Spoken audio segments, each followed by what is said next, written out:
बहुत समय पहले की बात है। एक गांव में राजू रहता था और दूसरे गांव में उसका दोस्त गज्जू रहता था। दोनों बचपन के लंगोटिया दोस्त थे, लेकिन जैसे ही बड़े हुए, शादी हुई, तो दोनों पर घर की जिम्मेदारी आ जाती है, जिससे अब दोनों कई वर्षों में एक दो बार मिल पाते हैं। लाओ भाग्यवान, आज खाने में क्या बना है?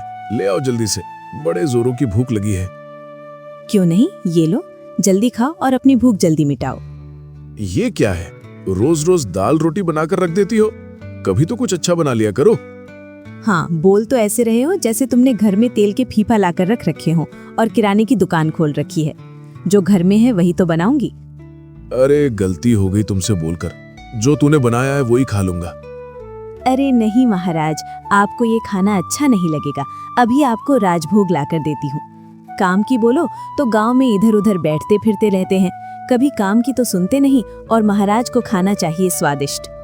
अरे मेरी माँ, गलती हो गई। आज के बाद नहीं बोलूंगा तुझसे खाने के बारे में। तू जैसा बना कर देगी वैसा खा लूंगा। बस तू ये तेरे प्रवचन कम कर ले मेरी माँ।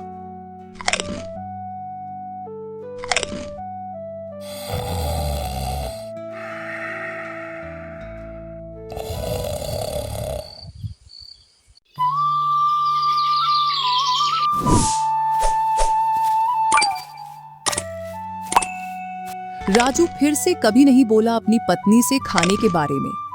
जो खाने में मिलता उसे ही सुनमान खा लेता है, और गांव में कुछ काम मिल जाए उसे करने के लिए चला जाता है। अगर किसी दिन काम नहीं मिलता तो गांव में बैठकर लंबे लंबे गप्पे लड़ाना और गांव वालों को अपनी बातों में फंसाना उसका यही काम था। एक बार अगर किसी ने काम पर बुला लिया तो दूसरी बार उसे काम पर कोई गांव वाला नहीं बुलाता था, क्योंकि वह काम कम और बातें ज्यादा करता है। एक दिन रात में खाना खा रहा था, तभी उसकी पत्नी बोली, 2 दिन में 1 दिन काम करते हैं, जैसे मानो कि इनके ऊपर धन की वर्षा हो रही हो। कभी तो समय पर काम कर लिया करो, या हमारी जिंदगी भी तुम्हारे साथ ऐसे ही गरीबी में चली जाएगी। तू रोज रोज मुझे ताना मत मारा कर। जब काम मिलेगा तभी तो करूंगा। बरबट किसके खेत में काम करने के लिए चला जाऊं? सभी गांव वालों को काम मिल रहा है, सिर्फ तुम्हें छोड़कर। ये बोलो ना मुझसे, काम नहीं होता है। एक बार जिसके यहाँ काम करने जाता हो, उसके बाद वो कभी भी आपको काम पर नहीं बुलाता है। यहाँ पूरे घर का राशन बीत गया और इन्हें कोई फिक्र ही नहीं है। राजू मन ही मन सोचता है, हे भगवान, किस बला को मेरे साथ बांध दिया। कभी भी सुख चैन से खाना खाने नहीं देती। मैं सुबह ही पूरे गांव में घूम कर आऊंगा। जिसके यहाँ जो भी काम मिलेगा वो काम मैं करूंगा।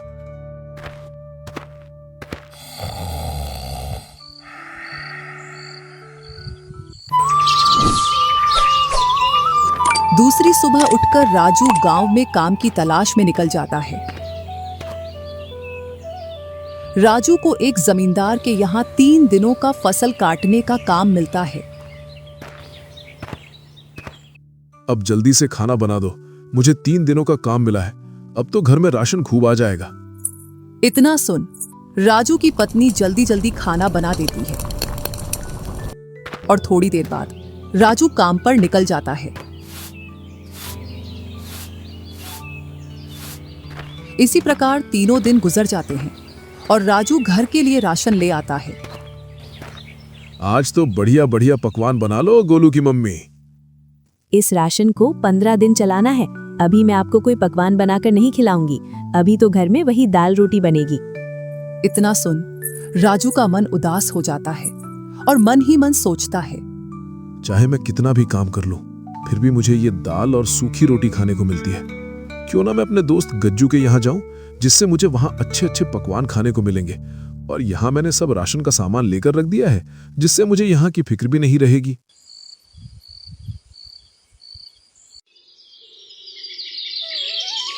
दूसरी सुबह उठकर राजू अपनी पत्नी से बोलता है, अरे भाग्यवान, कुछ दिनों के लिए मैं अपने दोस्त गज्जू के यहाँ जा रहा हूँ। तुम गोलू का ध्यान अच्छे से रखना। हाँ, चले जाओ। ज्यादा इधर उधर मत घूमना और जल्दी मिलकर आना अपने दोस्त से। राजू अपना थैला उठाकर गज्जू के गांव की ओर चल देता है। शाम तक वह अपने दोस्त के गांव में पहुंच जाता है। अरे भैया राजू, आज कैसे तू रास्ता भूल गया जो तू इधर आ गया? तू तो रास्ता नहीं भूलता, तो मैंने सोचा चलो मैं ही रास्ता भूल जाऊं, जिससे मैं अपने दोस्त से मिला हूं। बढ़िया भैया जो तू मिलने आ गया, वरना कुछ दिनों बाद मैं मिलने आता तुझसे। ऐसे ही गप्पे लड़ाते लड़ाते दोनों को रात हो जाती है। हमने आज तो खूब गप्पे लड़ा लिए, चल कुछ अच्छा खाना बनवा लेते हैं जिससे दोनों का मन खुश हो जाए। गज्जू अपनी लड़की मुनिया को बुलाता है। आज तुम्हारे राजू चाचा आए हैं, उनके लिए अच्छा सा बढ़िया सा पकवान बना लो जिसे खाकर हम दोनों का मन खुश हो जाए।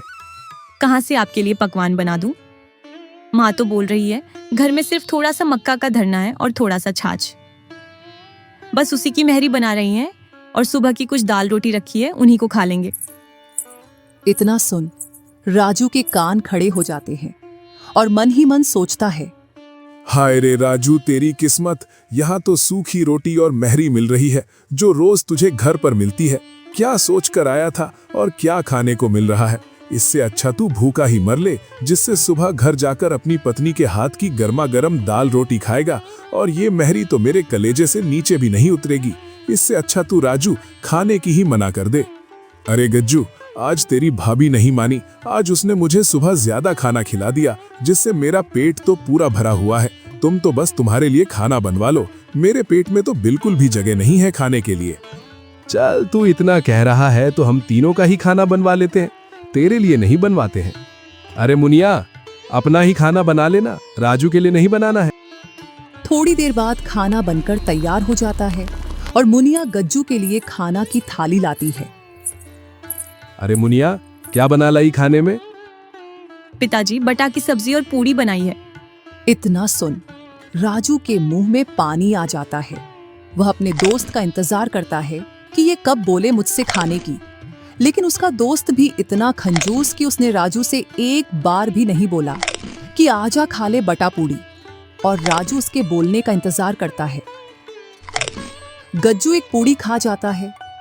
बोल दे भाई एक बार खाने की, मुझसे अब और रुका नहीं जा रहा।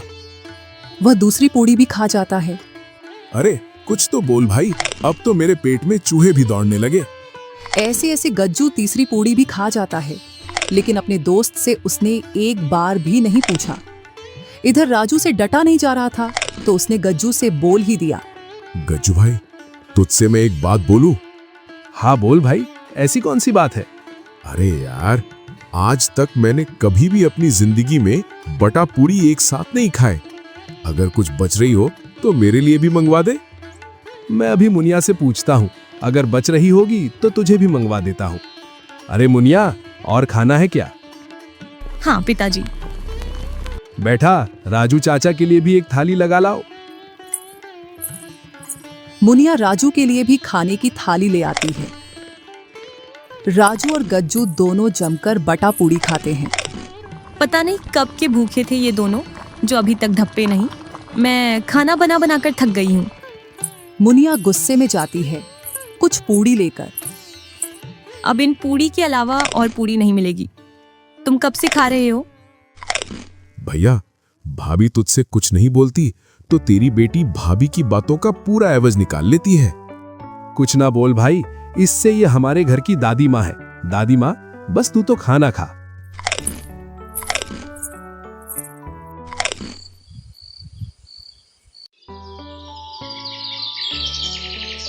अरे राजू, तूने सुना? अभी पास ही के गांव में एक सेठ का निधन हो गया है। मैंने सुना है कि उस सेठ के परिवार में एक परंपरा चली आ रही है। जब भी उस परिवार में कोई शांत होता है तो उस व्यक्ति की चिता के नीचे सोने चांदी से भरा एक गड़ा रखा जाता है। क्यों ना चलकर उस गड़े को चिता के नीचे से निकाल लाए? हाँ भैया, जिससे हम दोनों की गरीबी कम हो जाएगी। दोनों तैयार हो जाते हैं और गज्जू अपने घर में बोलता है, मुनिया, हम दोनों घूमने के लिए जा रहे हैं, अभी 2 दिन में लौट आएंगे। हाँ पिताजी। इतना बोलकर गज्जू और राजू वहां से निकल जाते हैं और चलते चलते वह दोनों दोपहर तक उस जगह पर पहुंच जाते हैं। अरे यार गज्जू, अगर हम चिता के ऊपर खोदेंगे तो यहाँ से निकलने वाला कोई हमको पकड़ लेगा। वैसे भी सेठ के परिवार के लोग कोई ना कोई तो आता जाता रहेगा यहाँ पर। फिर क्या करें? उस घड़े को कैसे निकालेंगे? क्यों ना हम दोनों उस चिता से थोड़ी दूर से एक सुरंग खोदें, जिससे सीधे हम चिता के नीचे पहुंचे और वो घड़ा निकाल लें, जिससे हमें कोई पकड़ ही नहीं पाएगा। हाँ राजू, तू बोल तो सही रहा है, लेकिन हमें एक ऐसी जगह देखनी पड़ेगी जहाँ कोई आता जाता नहीं हो। दोनों उस चिता से थोड़ी दूर ऐसी जगह खोजने लग जाते हैं जहां कोई आता जाता नहीं हो। ये देख गज्जू, ये जगह झाड़ियों के बीच में है और इस जगह पर कोई नहीं आता जाता होगा। क्यों ना हम यहीं से सुरंग खोदें? हाँ राजू, ये जगह मुझे भी ठीक लग रही है, हम यहीं से सुरंग खोदेंगे। और दोनों झाड़ियों के बीच में से एक सुरंग खोदना शुरू कर देते हैं और वह दोनों 2 दिन में सुरंग खोदकर तैयार कर लेते हैं।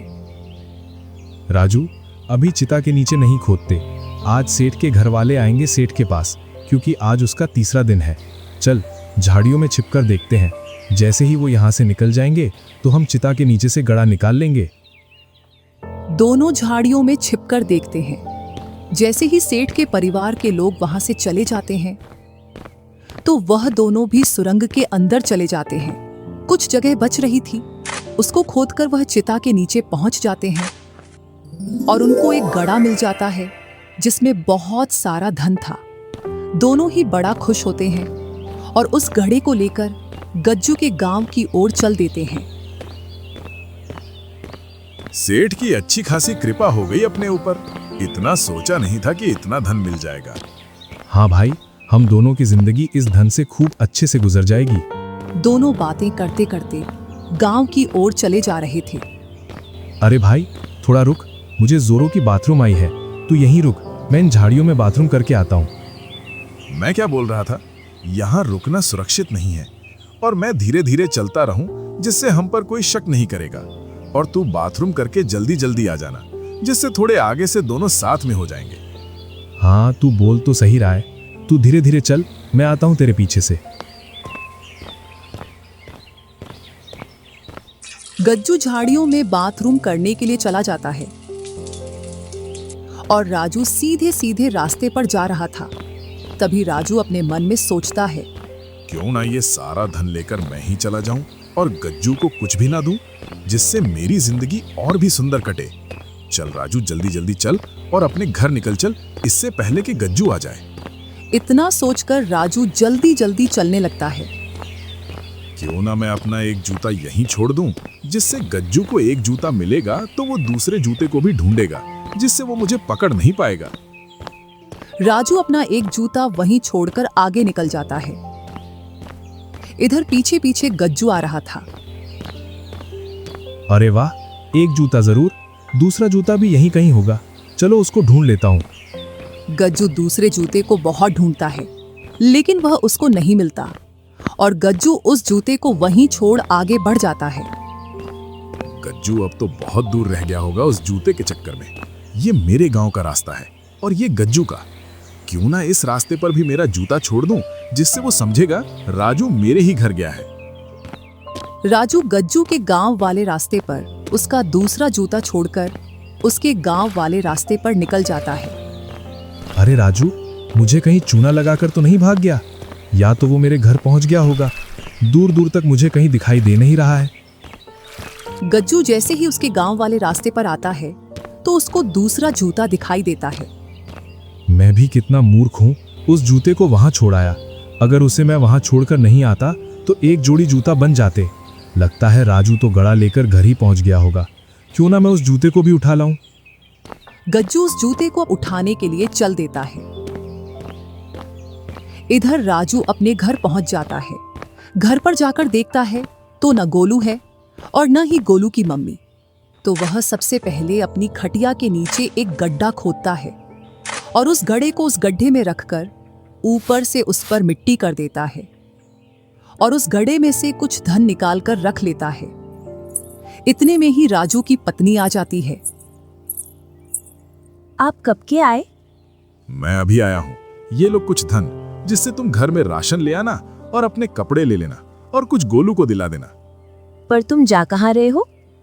मैं अपने पास ही के खेत पर जा रहा हूँ। खेत में जो कुआं है उसी में रहूंगा। उसमें एक गुप्त गुफा है। तुम रोज खेत पर पानी के बहाने आना उसी मटके में मेरे लिए खाना रखकर ले आना और इधर से पानी भर ले जाना।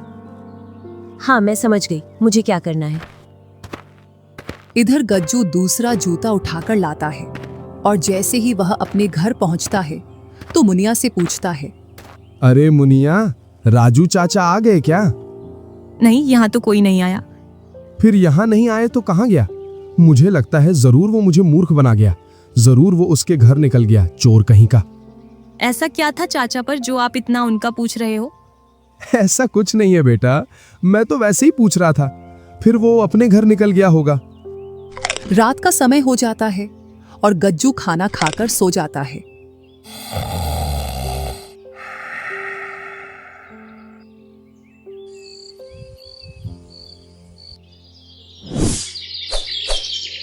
दूसरी सुबह अब मैं राजू के पास जाता हूँ, जरूर वो अपने ही घर मिलेगा।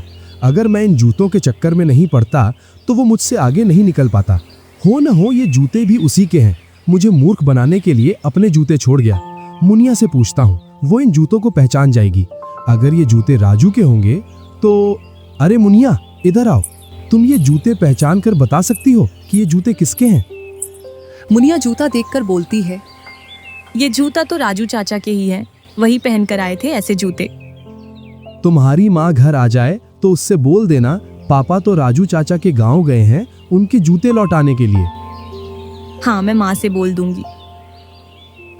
गज्जू राजू के गांव की ओर चल देता है।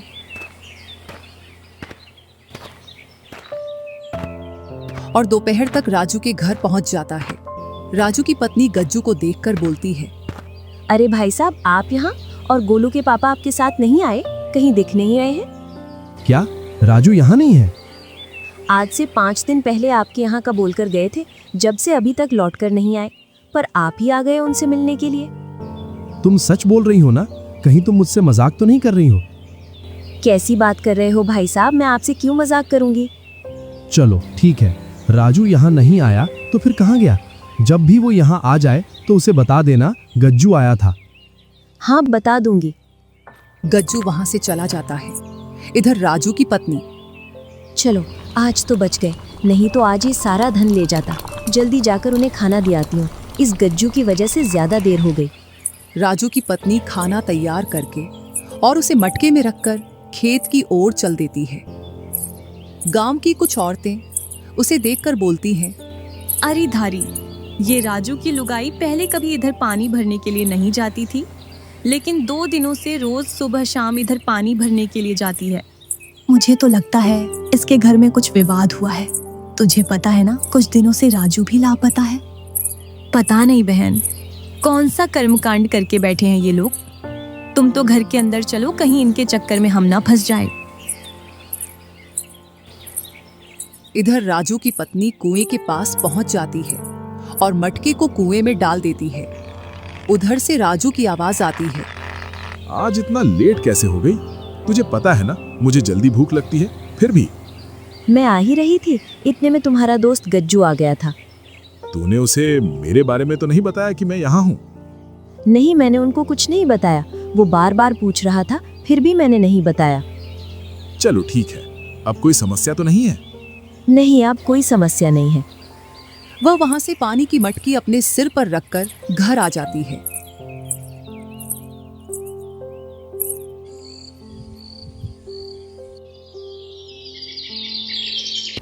ऐसे ऐसे कुछ दिन गुजर जाते हैं। इधर गज्जू राजू को आसपास के गांवों में खोज लेता है, लेकिन फिर भी वह उसको नहीं मिल पाता है। राजू गया तो गया कहाँ? कहीं उसको जमीन खा गई या आसमान निगल गया? जरूर राजू मेरे साथ कोई बड़ा खेल खेल रहा है। इसको पकड़ने के लिए इसके घर पर निगरानी रखना पड़ेगी। और गज्जू राजू के घर पर निगरानी रखने लगता है। उसने 2 दिन तक देखा कि राजू की पत्नी रोज सुबह शाम अपने मटके में कुछ रखकर खेत पर ले जाती है और उधर से उसमें पानी भरकर लाती है।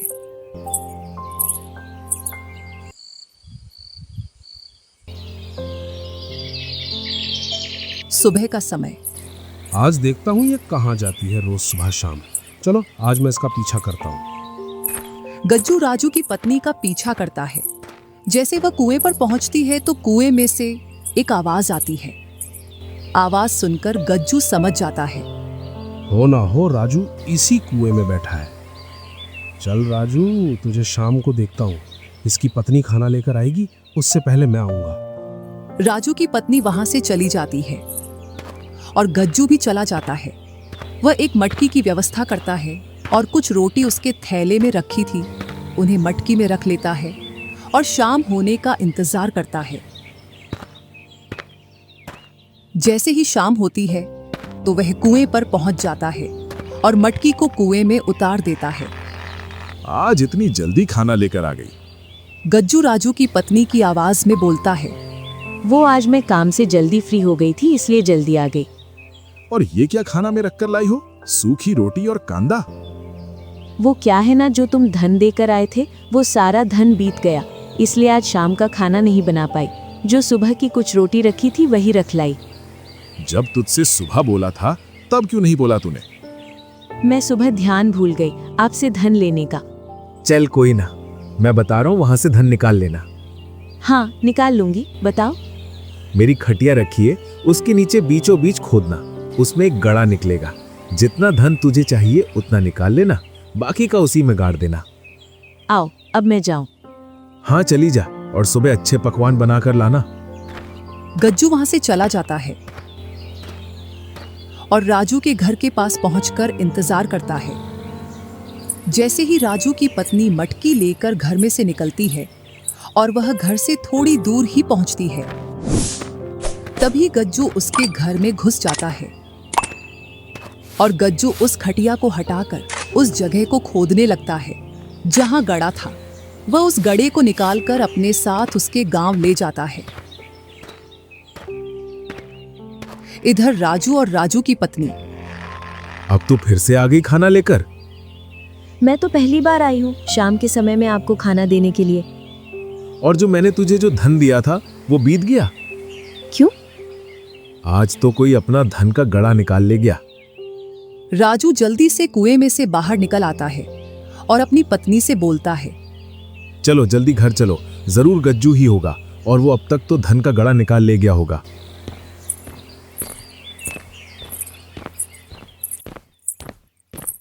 दोनों घर जाकर देखते हैं तो उसकी खटिया के नीचे कुछ भी नहीं था। ले गया? वो तो सारा धन ले गया, अब पता नहीं कहां मिलेगा। इधर गज्जू सारा धन अपनी पत्नी को देकर और सारी बातें बताकर कि किस प्रकार राजू ने धोखा दिया, अब उसने भी सोच लिया था। जैसा राजू ने मेरे साथ किया वैसा ही राजू के साथ करूंगा।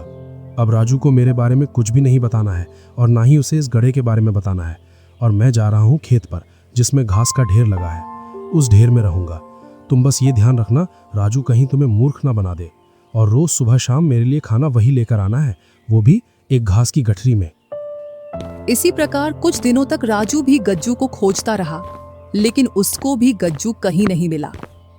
तो राजू ने भी गज्जू के घर पर निगरानी रखना चालू कर दिया।